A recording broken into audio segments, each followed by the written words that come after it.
आज के इंसान में मानवता ख़त्म हो चुकी है। मैं घर वापस आ रहा था। कार के शीशे बंद थे, फिर भी ठंडी हवा अंदर आ रही थी। 1 घंटे की ड्राइव के बाद मैं घर पहुंचा। रात के 1 बज चुके थे। मैं घर के बाहर कार से आवाज़ देने लगा। बहुत देर हॉर्न बजाया, शायद सब सो चुके थे। 10 मिनट बाद खुद ही उतर गेट खोला। कार को अंदर कर मैं गेट बंद करने लगा। तभी मैंने देखा एक 8 साल का बच्चा अपने कुत्ते के साथ मेरे घर के सामने फुटपाथ पर सो रहा है। वह एक फटी हुई चादर ओढ़े हुए था। उसको देखकर मैंने उसकी ठंड महसूस करने की कोशिश की तो एकदम सक पका गया। मैंने महंगी जैकेट पहनी हुई थी, फिर भी ठंड को कोस रहा था।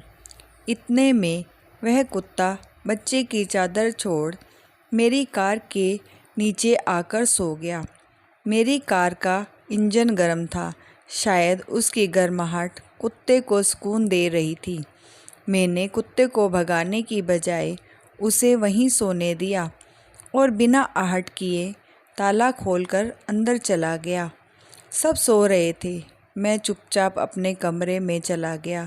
जैसे ही मैंने सोने के लिए रजाई उठाई, उस लड़के का ख्याल मन में आया। सोचा, मैं कितना स्वार्थी हूँ। मेरे पास कंबल रजाई सब है, पर उस बच्चे के पास एक फटी हुई चादर भरी थी।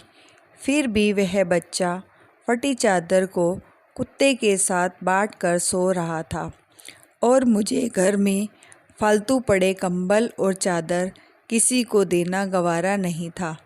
यही सोचते सोचते मेरी आंख लग गई।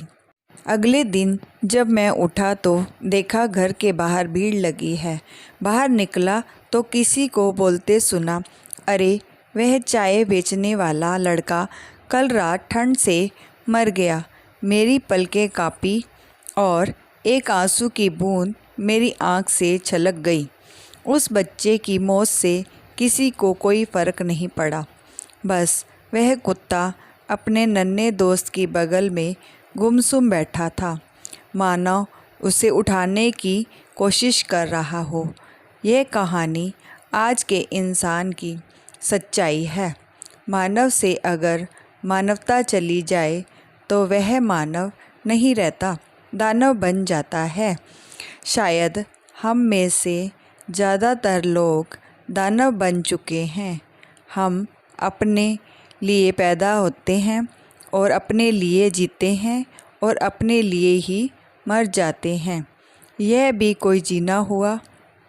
चलिए एक बार फिर से मानव बनने का प्रयास करते हैं और अपने घर में बेकार पड़े कपड़े ज़रूरतमंदों को देते हैं।